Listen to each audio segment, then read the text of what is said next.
Good morning, good afternoon, good evening, good night as always. So another weekend, another double feature. Talk to Me and Oppenheimer. As on my Facebook, I made a little post about it a moment ago. Um, this is going to be more heavily on about Oppenheimer than Talk to Me, honestly. Talk to Me was enjoyable for what it was. As a horror, or horror-ish, I guess, type of movie. Not many horror aspects in the sense of like scares, but as far as the storyline, it was interesting and well done. Obviously from the trailers, along the premise of it was very interesting, and I think it carried through fairly well to the conclusion of the movie.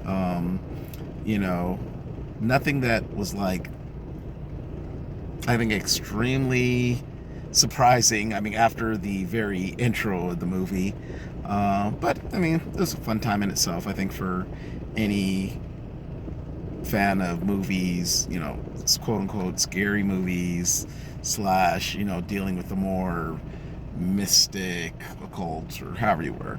It was okay. Um, Oppenheimer. Oppenheimer was amazing. And of course, this is a biopic movie. It's not an action movie. It's not like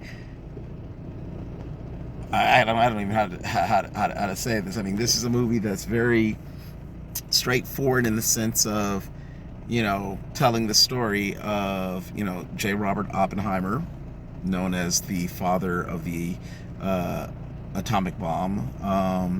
Learning the background to the development and the aftermath, if you will, which is always something I've kind of wondered about. Because again, Oppenheimer, again, it's a name I've known for a long time. I don't know whether it's just history as a kid or just through, again, it's one of those names in the zeitgeist. You may not know a whole lot of, but as far as like, okay, we know there's the atomic bomb and yada yada yada, Oppenheimer, okay. But I didn't know like a lot of details, like I'm sure a lot of people do. Who are really really interested into it. So I'm sure those like me who just casually know the name, but know not much about the man or the circumstances surrounding it. I found it very, very interesting. I heard a couple, people, YouTube pundits and whatnot, call this maybe Christopher Nolan's best film. That I cannot say because I have not seen all of Christopher Nolan's filmography. Just I guess a lot of the bigger ones, if you will. But I know as a director, as a producer, his style and how he's revered as far as his subject matter went, and how he goes about a film and whatnot. Um, so I can see why people might say that, even though I haven't seen all of his filmography. But I give it to him not just for the direction of this, but the performances by an amazing cast. Again, from the trailers, you see some of the big ones, which obviously Cillian Murphy as Oppenheimer, Emily Blunt is his wife, Matt Damon is I forgot what the general's last name was, but there, and I'd seen from pictures of red carpet and stuff, some of the other cast, and I was just like, oh, they're in here too, okay, cool.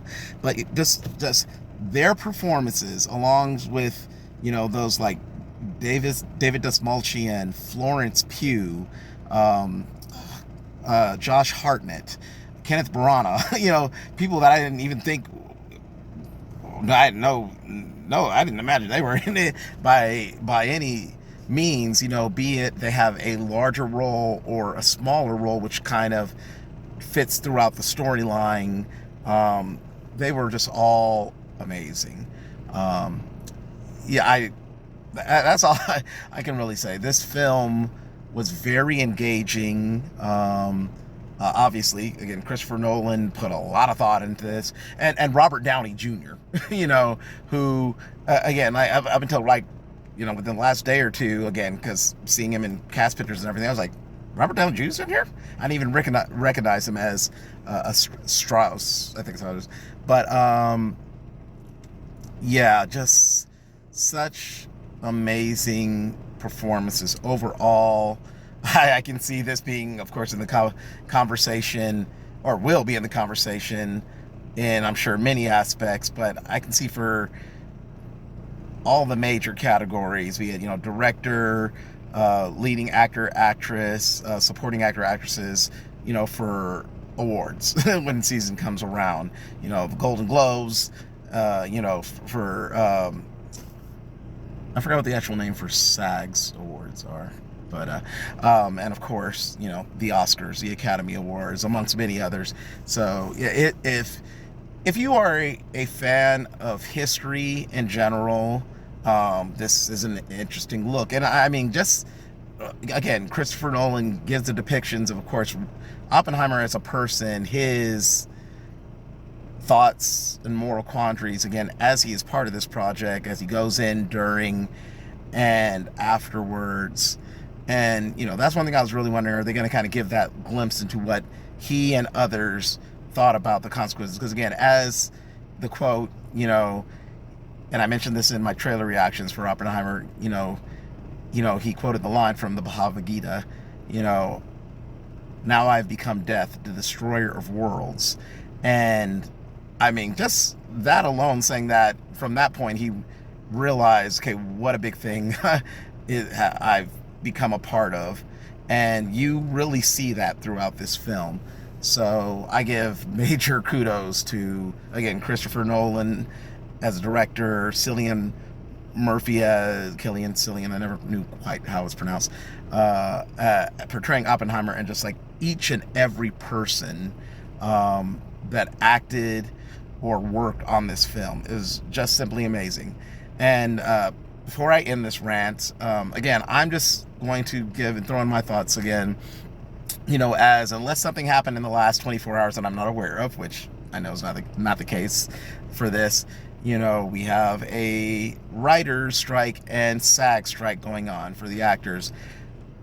A movie like this just shows, again, I mean, all movies in general, but especially a movie like this, just shows the artistry, the blood, sweat, and tears that are put into making these forms of entertainment for people. So, yeah, in whatever way you can, and again, I'm not aware of many other than I do know that, as you know, had been reported this week, The Rock, Jamie Lee Curtis, certain people have donated to. There's a SAG fund for the actors, you know, who are on strike, not working, to help out with them. But if there's any other ways that you happen to find online, or just in general, you know, through post or whatever, support for all the people who work to give us this content, you know, this entertainment, these things that make us think about other things in life, even in itself. Do that in whatever way you feel necessary, because